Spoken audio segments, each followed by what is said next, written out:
Like, look at this. Look at him in distress. Look, stressed out.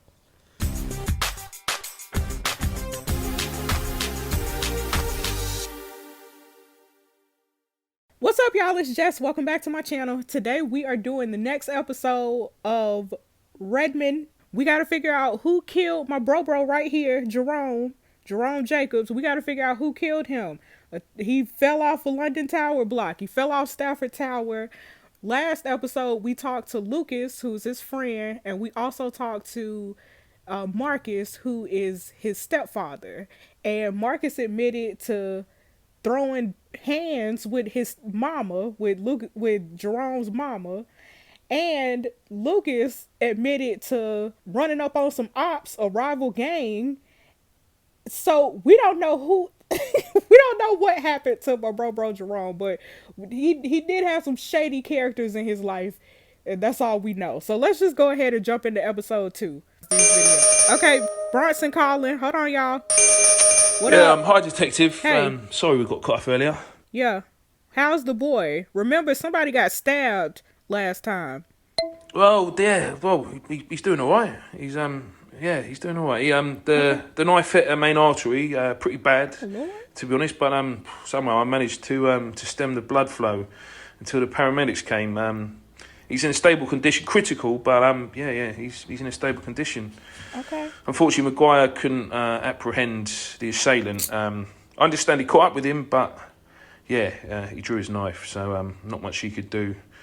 He was forced to back down in the end.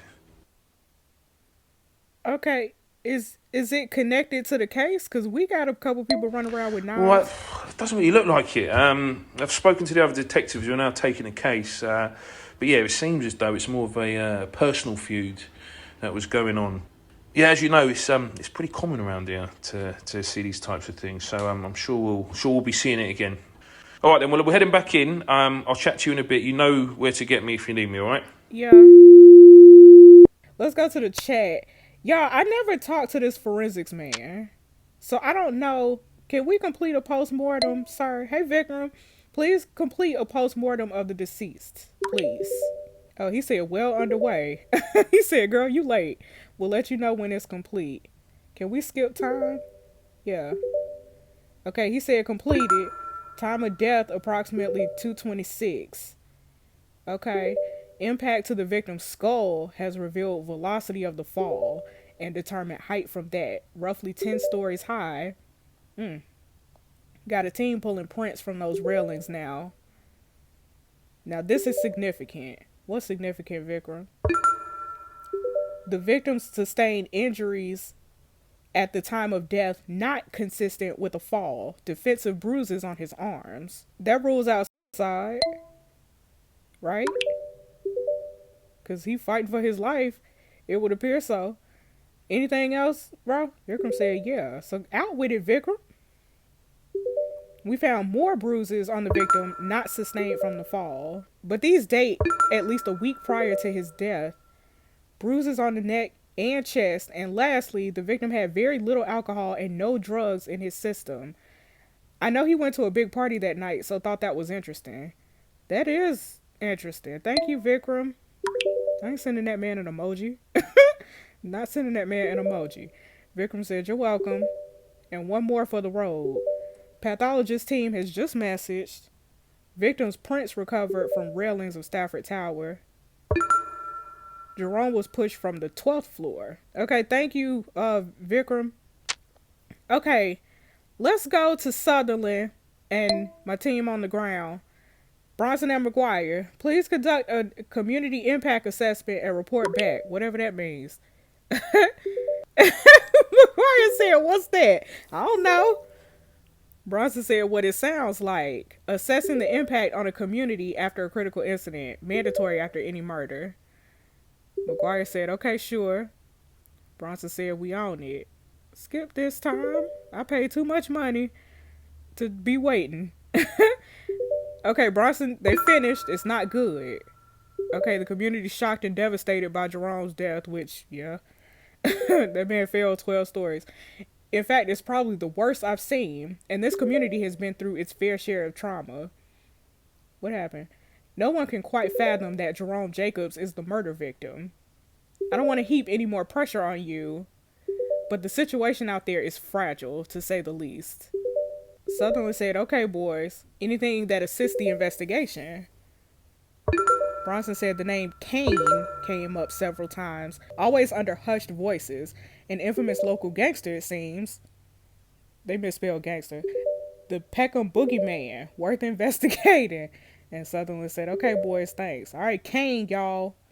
Raising Kane. And Sutherland said, run that name through intelligence. Okay, we'll do. Okay, let's go to intelligence. Run that name. Hey, we need, whatever your name is, we need Kane. Should we run through CCTV? Let's identify Kane. Sophie, identify the gang member Kane and pull some records from the spring block. Sophie said, sure, give me a minute. Girl, I ain't giving you no minute. Skip this time. Skip it. An undercover operative log mentions Kane several times. Real name Elijah Ding. Understood to be the leader of Spring Block and a major player in cocaine trafficking. But he has no criminal record. Okay. But we do have one photo on file. Alright, y'all. Here go Kane. Kane Ding. Let's retrieve and comb the CCTV footage. Especially around Stafford Tower. Sophie says, sure, facial recognition software has made this a lot easier. We'll get a team on it. All right, skip time.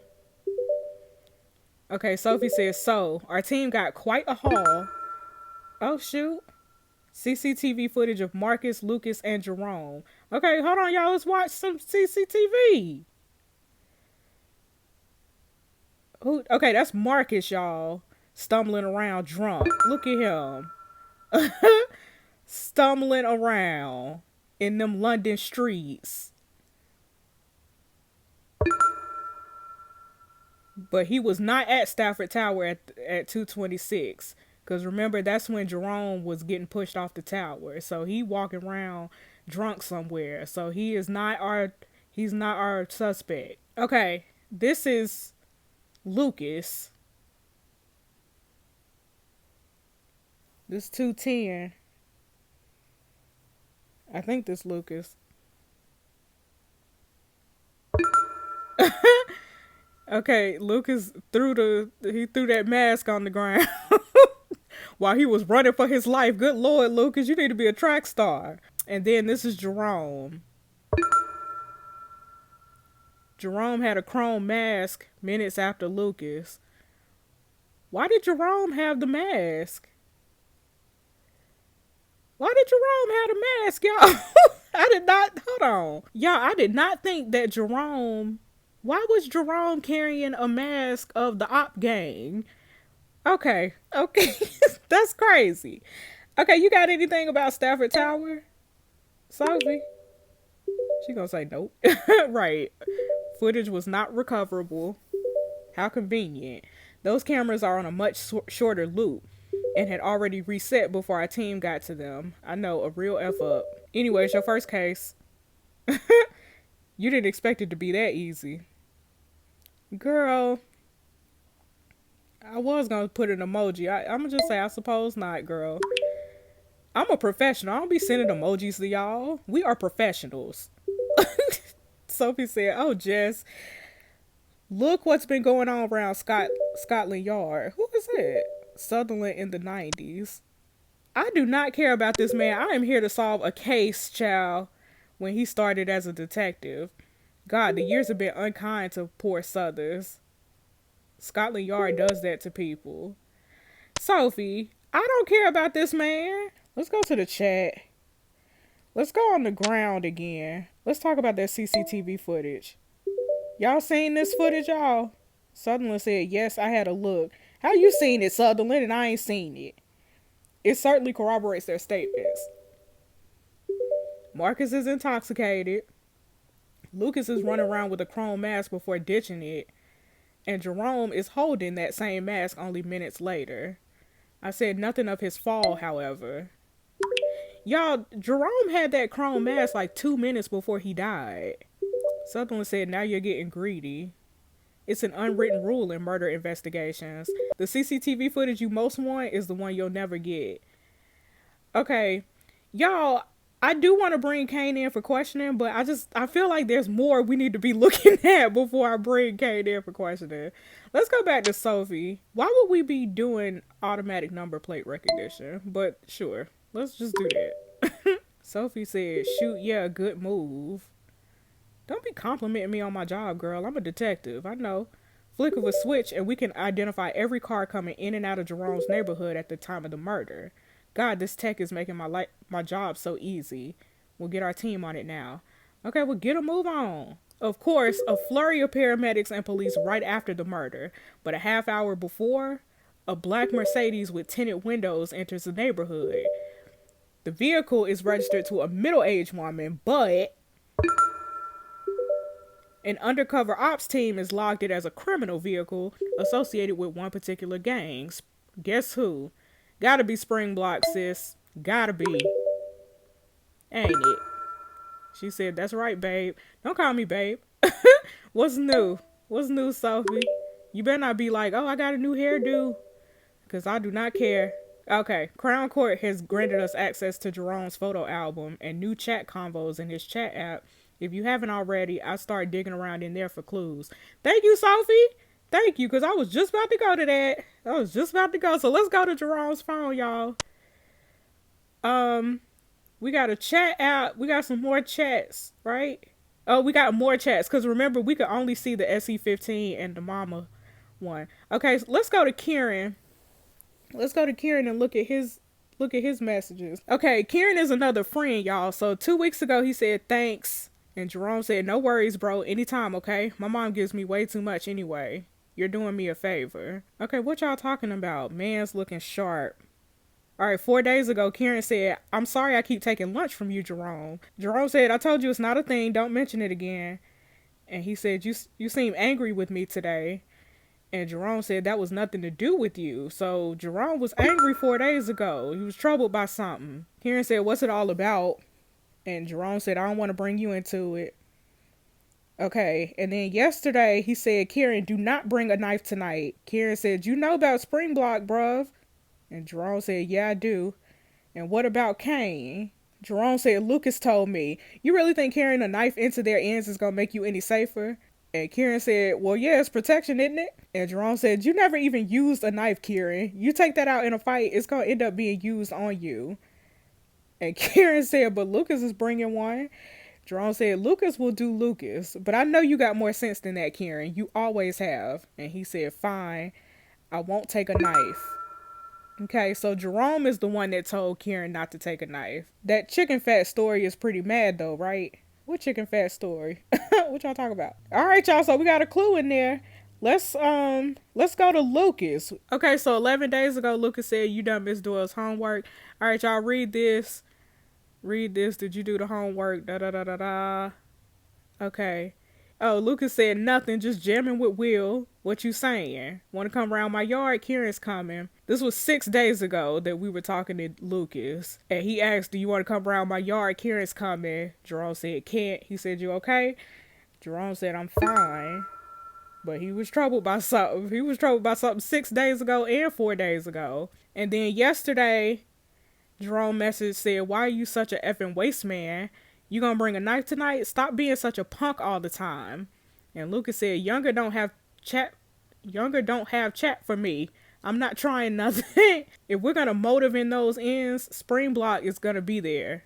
Spring Block are gonna be there. And if Spring Block gonna be there, that means Kane could be there. And that means SE15 needs a protection. Jerome said, "Who the F is Kane?" Lucas said, "You don't know Kane? My God, bro, I gotta school you on everything, don't I?" Kane heads up Spring Block, mandem. Got bare bodies under his name. Bare bodies under his name. You must have heard about the big man who got juked the other day. The one that called a chicken fat. Okay, that's chicken fat, y'all. So the story goes, Kane's in a chicken shop round Peckham Ends. Chick King. Anyway, he's got a brand new pair of crepes on.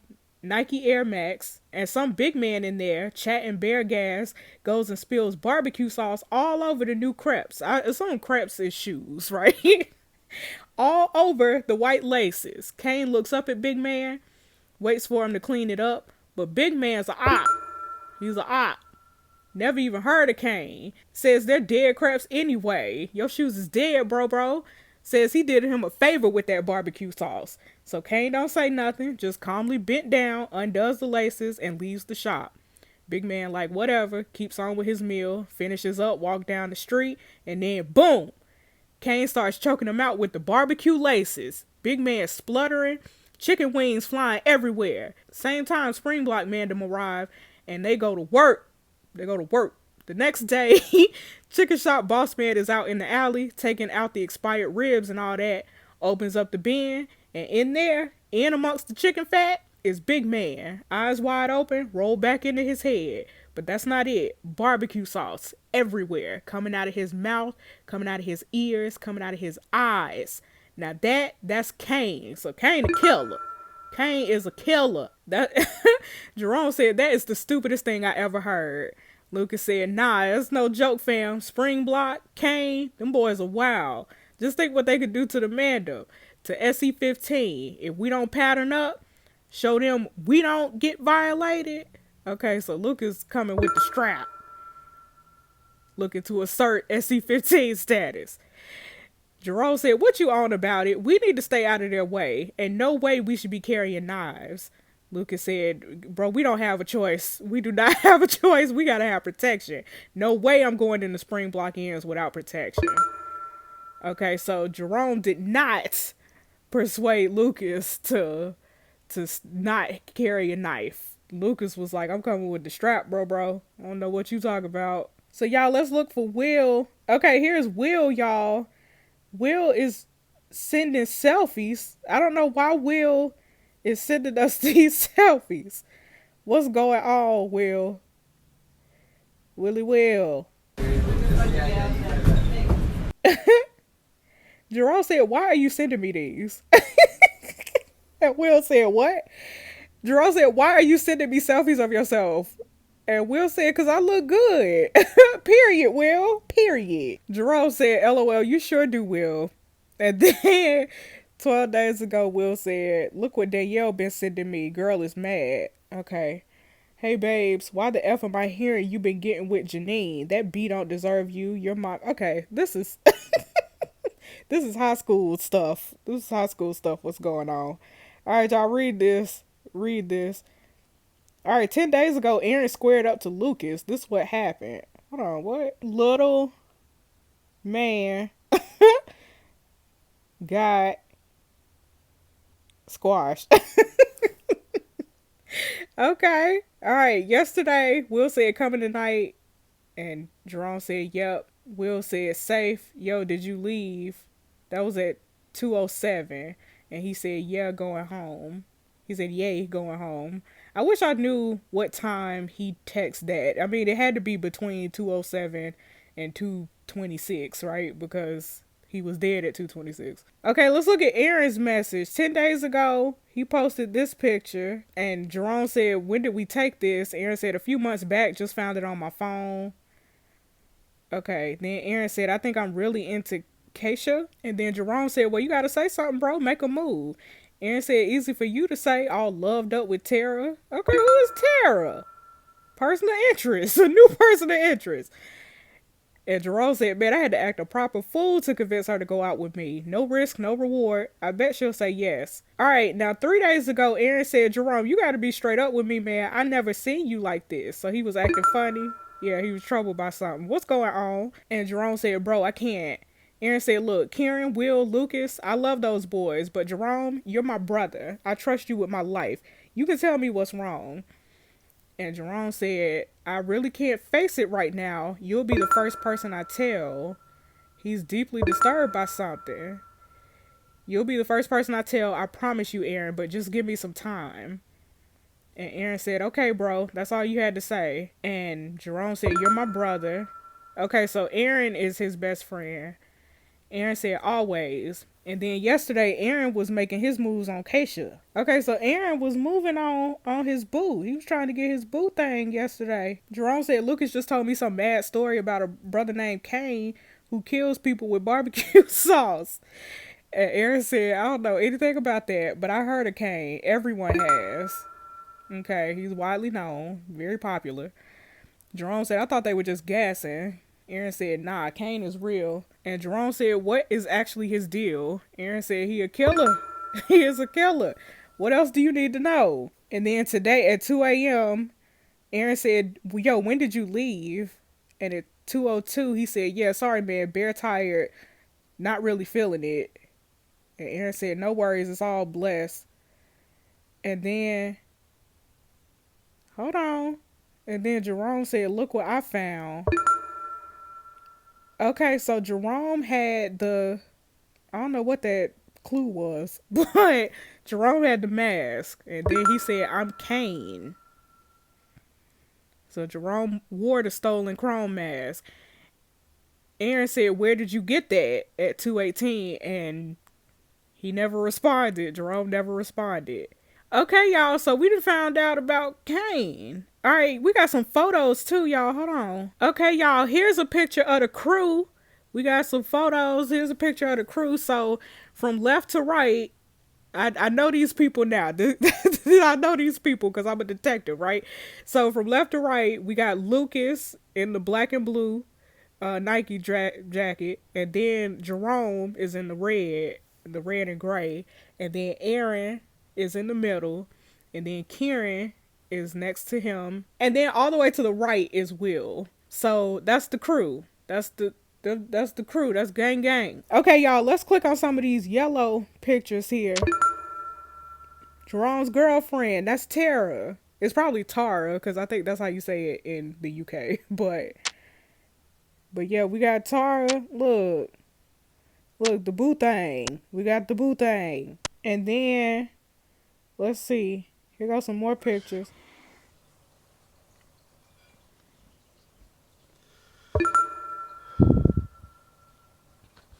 Okay, what's the problem?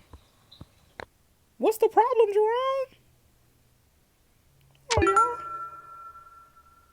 Jerome appears to be subdued the night of the murder. Yeah, because look how Aaron looking all happy-go-lucky and stuff. And then Jerome to the left, he act like he don't want to take no picture. Okay, y'all, let's go back to the police, to Scotland Yard. Let's go back there. Let's go to the chat. Let's go on the ground. Jerome sustained some injuries a week prior. So what's up with that, y'all? What's up with that? Sutherland said, yes, I saw the post-mortem. That unexplained incident is now a central part of this investigation. You hear that, boys? Bronson said, we hear you. Sutherland said, I want that to be at the very front of your mind going forward. All right, let's talk to Sophie with intelligence, y'all. We need to identify Tara, or Tara, whatever her name is. We need to identify her. We think this is a photo of her. So what's her deal? Sophie said, that's adorbs on it now. Sophie, do your job. Do your job, girl. Okay, Tara Stevenson. May 11th, born May 11th, 04. Attends the same high school as Jerome. We have her parental contact and address should you need it. Let's investigate Jerome's distress. Something clearly traumatic happened to that boy shortly before his murder. And his chat with Aaron was troubling. We need to figure out what it is, girl. Like, look at this. Look at him in distress. Look, stressed out. What's going on? Sophie said, God, he's really hurting. Okay, so Sophie, figure it out. Figure it out. Our analysts will identify when this incident is likely to have occurred based on available metadata. Speak to forensics too. They got a forensic psychologist on staff who can tell you about the incident just based off Jerome's behavior. Okay. What's going on?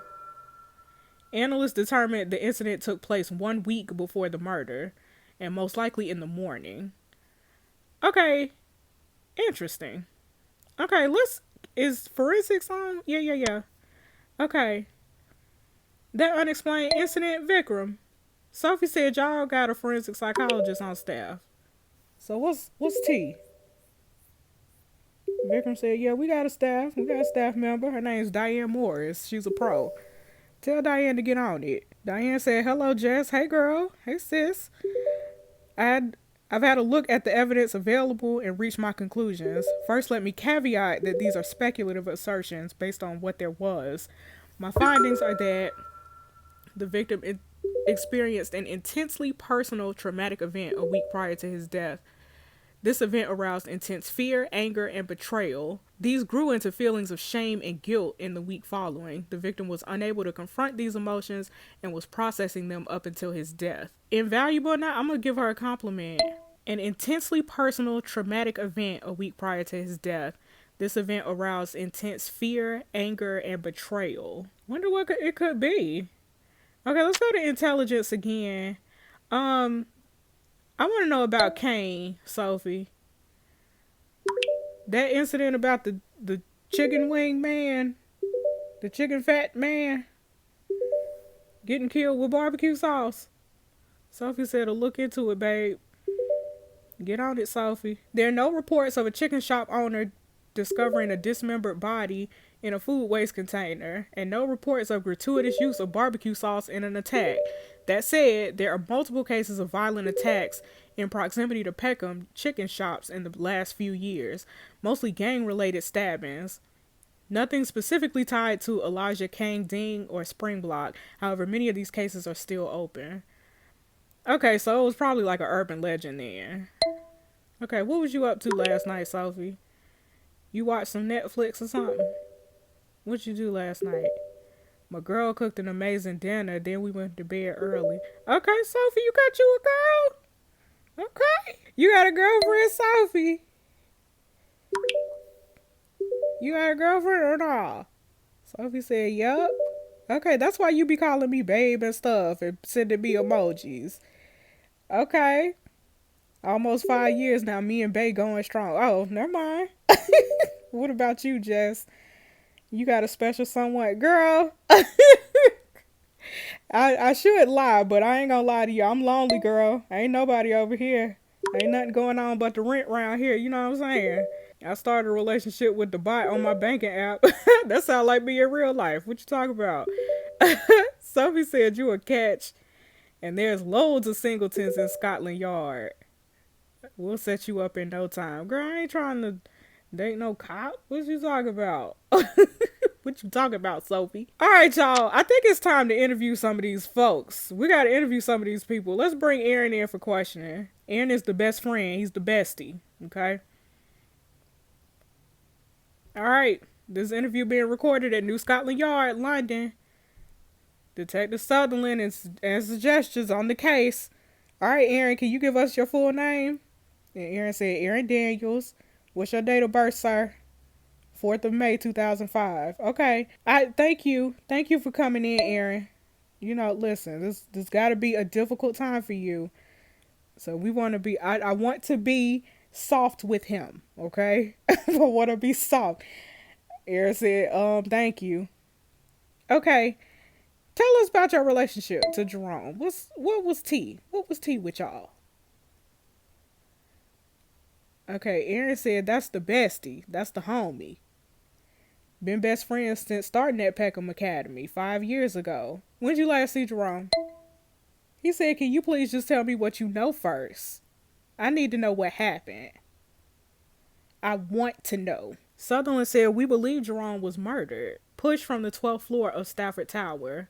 Aaron said, how do you know? And Sutherland said a post-mortem revealed Jerome sustained defensive wounds inconsistent with a fall, but consistent with a violent struggle. We're investigating several lines of inquiry, but right now it appears the murder may have been a gang retaliation. And Aaron shook his head and said, no way. You got no idea who Jerome is, do you? He doesn't roll with gangs. Sutherland said, Aaron, your friend Lucas had an altercation with a Peckham gang on the night of the murder. He stole a chrome mask from them. And Aaron's eyes widened. And Jerome came into possession of that mask. We believe Jerome was caught with it by this gang and murdered. And Aaron shook his head in disbelief and said, I don't understand. Okay, so was Jerome acting different? Was he acting funny, out of character or anything? And Aaron nods gravely. He wasn't himself at all. Sutherland said, what do you think happened? Aaron said, I don't know. He wouldn't tell me. But I had never seen him like this. You have to understand Jerome. He's different from most people. Never unhappy or irritated. Always in a good mood.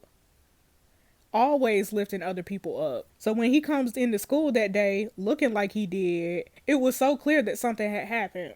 What do you think happened, Aaron? Aaron said, that's what I keep asking myself. 2 police came into our school today, gave a speech about what happened in assembly. Aaron said, it's funny. I was about to turn to Jerome during it and be like, bro, what the F are these feds talking about? Aaron smiles and then his lip quivers. How'd you manage to get pushed off a tower, you waste man?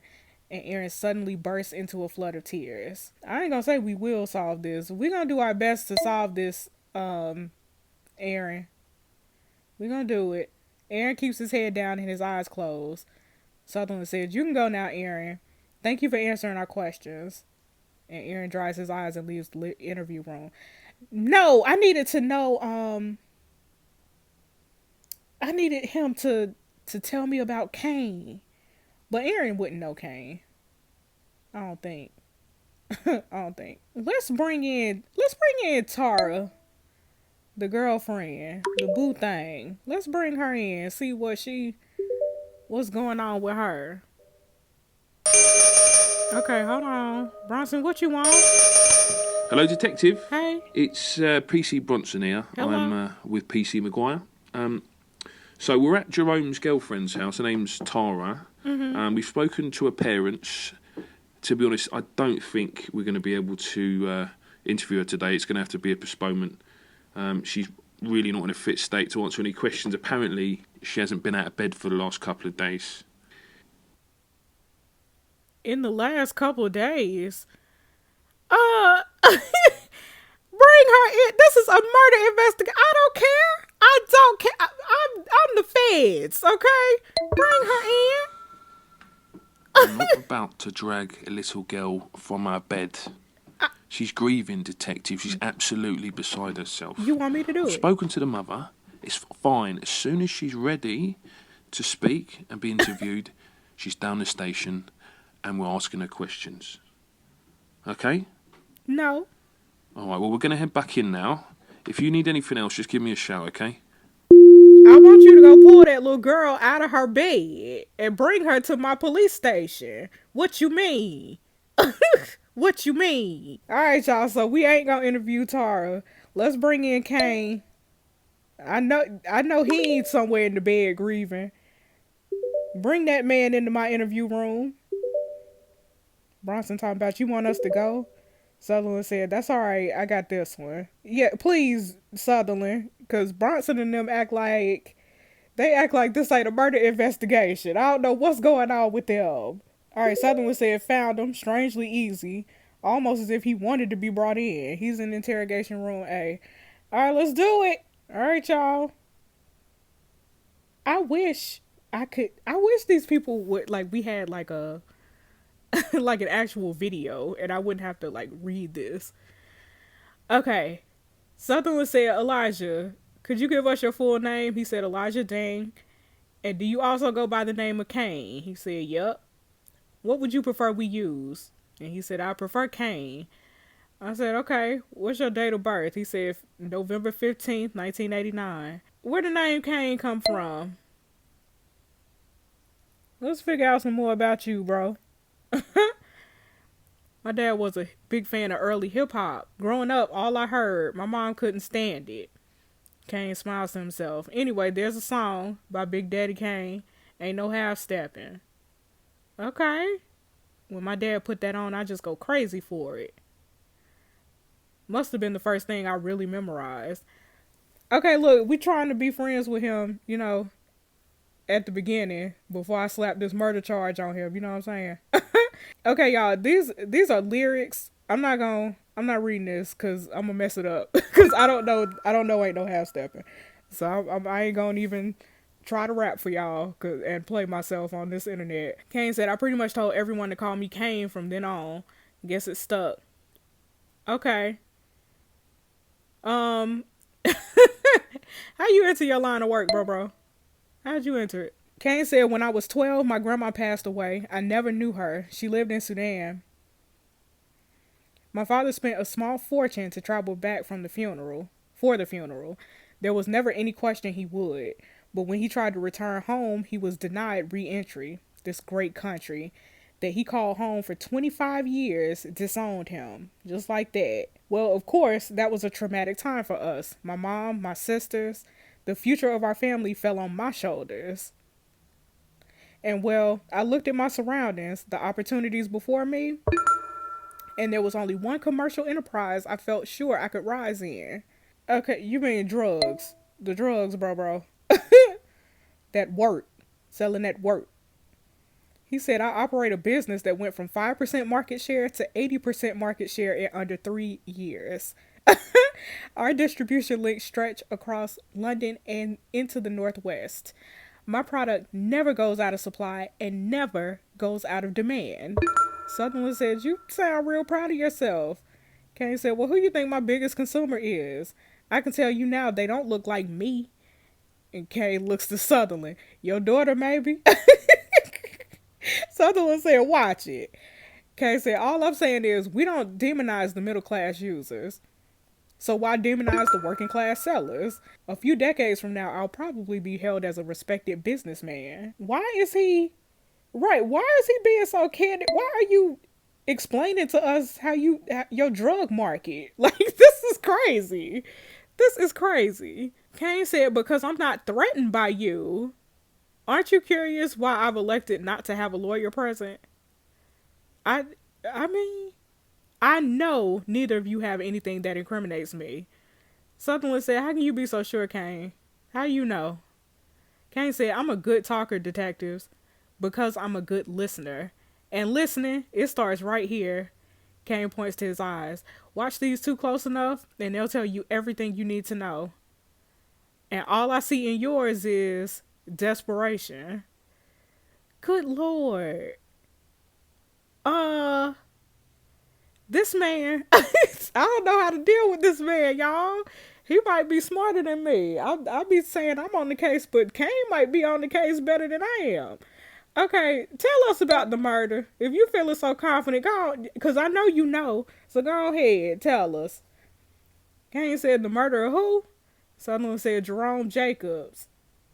You ordered his death in retaliation for an SC-15 attack on your turf that same night. Kane said, oh wow, now that is exciting. I think I missed the first episode though. Did you, Kane? Could you bring me up to speed? Bro, don't be cute. Don't get cute. We don't have evidence, y'all, but I'ma shake them. We got evidence. It implicates you in this boy's murder.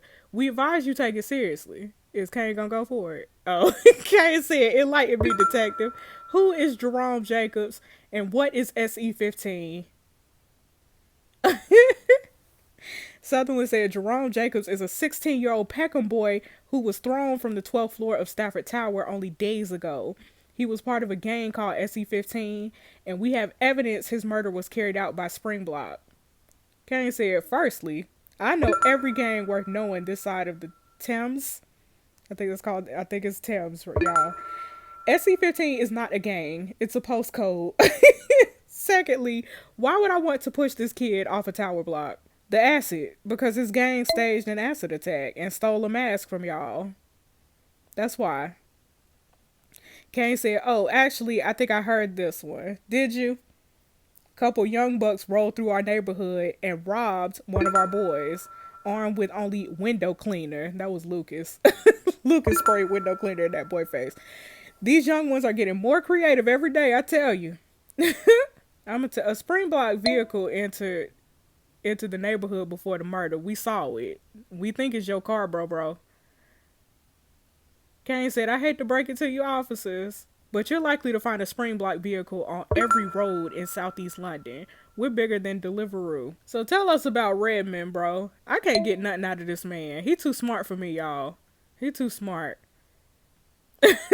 Kane shakes his head in resignation. Kane said, every time a boy in Peckham dies, you lot come knocking. And every time you come knocking, you leave empty-handed. Why do you think that is? Kane said it's because when I decide someone needs to go, I'm not going to push them off a tower block or stab them outside a chicken shop. I'm just going to make them disappear. Totally and completely. Poof. Like they never existed. And then I'm going to carry on with my business. Because I'm not interested in blood feuds and revenge and your big boy rep. I'm interested in my business. And I will do anything and everything to protect it. You ought to be ashamed, bro. I don't know, y'all. I really want to compliment this man because he has been... I really do want to compliment this man. I'm going to say you need to be ashamed, bro, for killing folks. Killing folks and selling drugs. How do you sleep at night? Kane grins. And then he says, you quite the charmer suggestions, but I'm not sure you'll get a second date. Okay, don't cut it out. Cut it out. And he winked at me. Now if you'll excuse me. And Sutherland said, go ahead. Okay, so we ain't getting no information out of Kane. Sutherland said, I quite like him. I like him too, Sutherland. Because listen, that man knew we were bluffing. That man knew we were bluffing. We ain't had nothing on him. Good for you, Kane. Good for you. I mean, not good for you because I don't know what to do now, but but good for you. All right, what's your thoughts on Kane's interview, Sutherland? Sutherland said, I hate to admit it, but everything he's saying checks out. It does. Just confirmed with our undercover team. The black Mercedes that entered Jerome's neighborhood was doing a drug drop-off. None of the passengers got anywhere near Stafford Tower. I think this chrome mask has been throwing us off the scent to begin with. Jerome, Lucas, Aaron, these lads aren't gang members. And Bronson said, McGuire and I watched through the interview footage. I have to agree. Kane and Springblock are a major player in London's cocaine trade. And there is no evidence to suggest SC-15 is anything more than a chats app group name. I just don't see Kane risking his business for something as trivial as a plastic mask. What you think, suggestions? I think the first thing, Kane and Springblock are killers. They not our killers, though. Bronson said, my gut tells me this murder is a lot closer to home. Whoever killed Jerome knew Jerome. I'm sure of that. Oh, shoot. Enough hunches. Let's get to work and find some hard evidence. Let's go back to the chat. Let's go back to the phone. We got some more photos. Hold on, y'all. We got some more photos that are blurred. Photos matches time of unexplained incident. Okay. Like he was running or something. Okay, y'all. We saw that blurred photo. So, Sophie, look at this blurred photo. Tell us what it means. What can we find out about it? Okay, so Sophie looked into the photo's metadata. That picture was taken at Burgess Park, a public park in the Peckham area. Tried to cross-check with CCTV, but no cameras in that area. Too deep in the park. That's all I got, I'm afraid. Sophie, that ain't enough.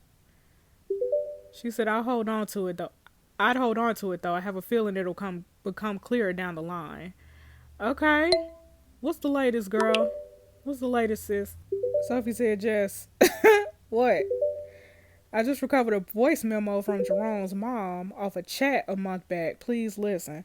Hold on, y'all. Hey, sweethearts, mum. Now, I know you're going to call me a nag for this, but please can you leave your live location thing on when you go out? It's just nice to know that you kids are safe and that I know where you are. Okay? Alright, I love you. Okay. If Jerome's live location was on the night of the murder, anyone with his number could have easily tracked him that night and ambushed him on Stafford Tower. Forget Springblock, Kane. It's those closest to him who would be the proximity. And I would run this by Sutherland ASAP. Okay, live location.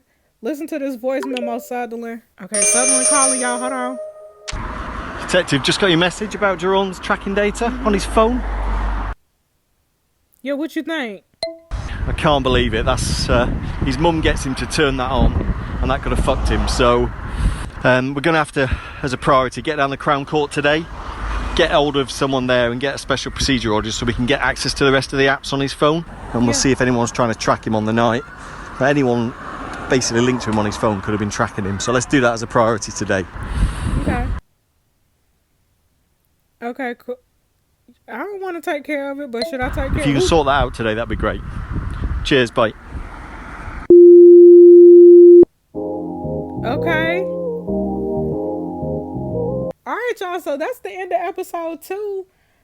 We got some tea. It's not gang related. It is not gang related. We thought it was, but it might be somebody closer to home. I'm gonna tell you though, that Tara woman, that Tara girl, the boo thing that didn't want to come in for questioning, I got some questions about her. I got some more questions about her. She a suspect, okay? Everybody's a suspect until you're not a suspect. You know what I'm saying? All right, y'all. I'll see y'all in the next video. This is good, man. This is good. My only issue with this is that I wish those interrogation scenes, I wish that they had actually acted them out versus me reading those. Like, I wish that we actually did get somebody acting them out, but you know, I get it. I get it. You know, it ain't enough. My $3.99 per episode is not enough for y'all to be putting people on payroll to be paid actors. So I guess not. So yeah, it's fine. It's fine, Scriptic. I'm still gonna pay y'all my money. So you know, whatever. All right, y'all. Thanks so much for watching. Be sure to subscribe if you have not already, and I'll see you in the next video. Bye.